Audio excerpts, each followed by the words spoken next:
Magandang araw mga kaibigan. Pag-usapan natin itong post ni Teo Moreno. Title niya, 52 minutes ago na i-post. Title is, The Hypocrisy Behind Survey Politics and the BBM Administration Intellectual Dishonesty.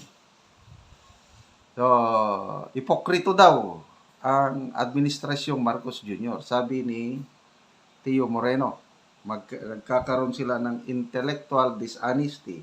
Kaya lang, mayroon na siyang disclaimer nito. Sabi niya, editorial, Teo Moreno, credits to the owner of the photo, Bangayan. PS, this is a personal reaction about the recent media briefing of Claire Castro where she downplayed surveys. This isn't news, so don't tell me it's fake news. Tanji. Okay, kasi wala, kini-question ni Yusek Claire Castro yung result ng Pulse Asia Survey.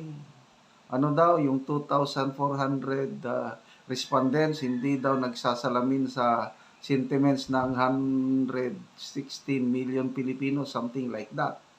Kaya lang, dito sa editorial ni Teo Moreno, noong una, yung mga surveys, tuwan-tuwa sila. Kasi pabor sa kanila. Ngayon na ang survey, bagsak sila, wala na, question. Kaya nga, yung sinasabi niya, hypocrisy. Okay. Basahin ko lang ha. When talks of impeaching Vice President Sara reached the floor of House of Representatives, multiple commission surveys were immediately launched to gauge public support. Bantay nyo. Commission survey, binayaran. Pag commission survey, hindi ako naniniwala. Dapat yung non-commission. O kaya, kulang ang credibility basta commission surveys. Okay. Based on the results of these commission surveys, 84% of student respondents wanted VP Sara removed from office, while 41% of Filipinos backed the impeachment complaint. Using these numbers as justification, lawmakers fast-tracked the impeachment process, completely disregarding constitutional safeguards, arguing that the Filipino people have spoken. Yon. Dahil pabor sa kanila yung resulta, ito, voice of the people have spoken. Let's impeach VP Sara. Kasi survey, pabor sa kanila. Yet, when former President Roddy Duterte was unlawfully arrested and unconstitutionally surrendered to ICC, something different happened. Massive grassroots support emerged. Prayer rallies sprouted in various regions, cities, and provinces. In Davao City alone, an estimate of 350,000 people gathered on March 28, 2025. To downplay the groundswell of support, the Philippine National Police claimed that only 60,000 people joined rallies nationwide. But this narrative quickly fell apart as countless photos and videos exposed the lie. Kaya nga ipokrito eh. In a desperate attempt to counter the growing public support, another survey was released. Ito na naman. Naniniwala sila sa mga survey na pabor sa kanila. This time, it claimed that 6 in 10 Filipinos support Duterte's trial at the ICC, and the 75% believe no one is above the law. This even amplified a suspiciously timed claim that 51% of Filipinos believe Duterte should be held accountable for drug war deaths, and that nearly half of the ICC's intervention. Why? Because once again, that's what the survey shows. But here's the double standard. Ito na yung pagka-ipokrito ng administrasyon.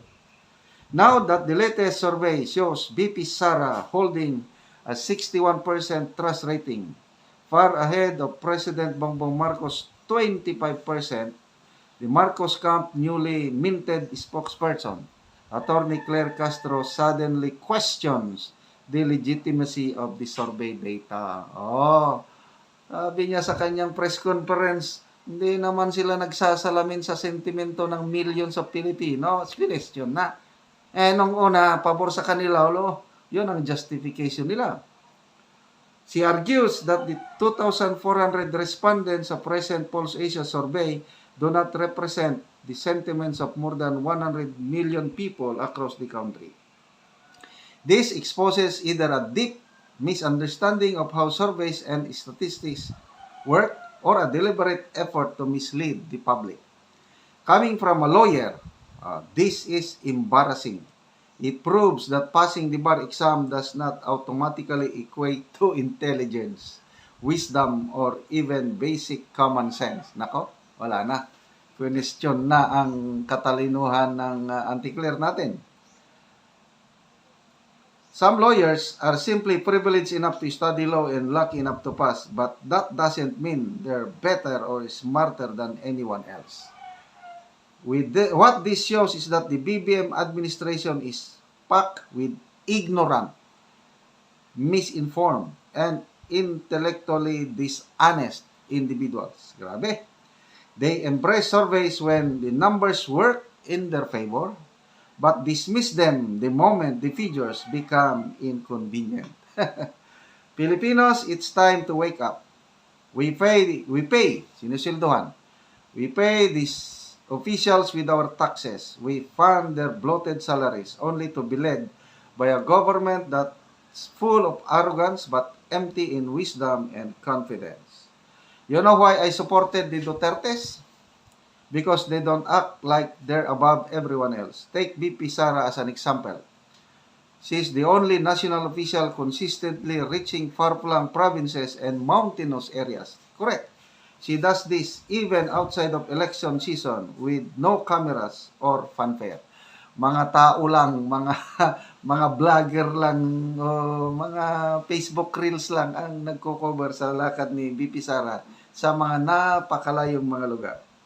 This is what people appreciate, and this is why, despite all the demolition job thrown her way, BP Sara still ranks the highest in trust and approval among national officials.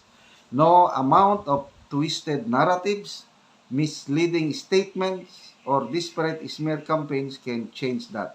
Not even the Malacanang attack dog. Sino yung attack dog? Si Auntie Claire. Okay.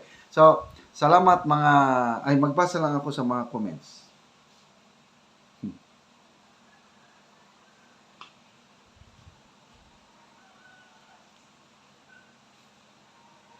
Kisel AC, the disclaimer caught my attention better than the write-up because, to be honest, I have long been desensitized by her incompetence. Oh.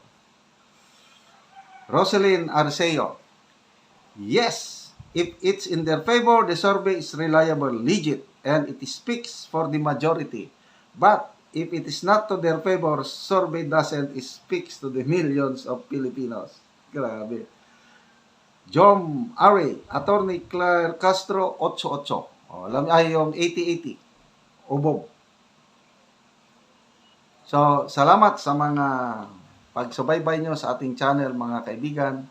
Nakakatulong kayo ng malaki sa tribong Talaandig ng Bukidnon dahil ang sweldo sa channel na ito is tinutulong natin sa mga tribo. Namimigay tayo ngayon ng mga yero at pako para ma-repair ang sira-sirang bahay ng tribong Talaandig. So, salamat sa inyong suporta, tulong, lalo na yung mga hindi nag-i-skip ng ads. Panoorin nyo ang video na ito.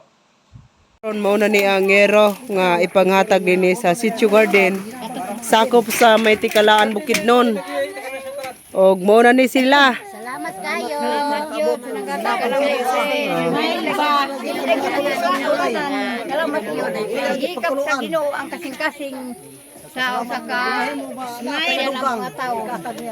Hinapunta nga daghan sila nga moabot kanser.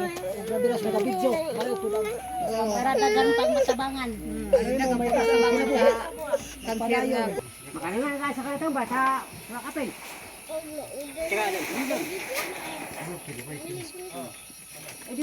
O karon mo na ni ang natagaan og gero. Yehey! Salamat kayo. Mo na ni sila. Higap sa Ginoo ang kasing-kasing ni sir. Matagaan yun mi.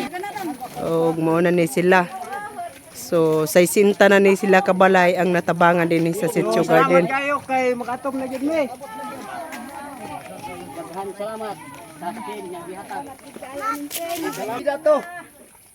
Mayo pang Salamat kay Sen.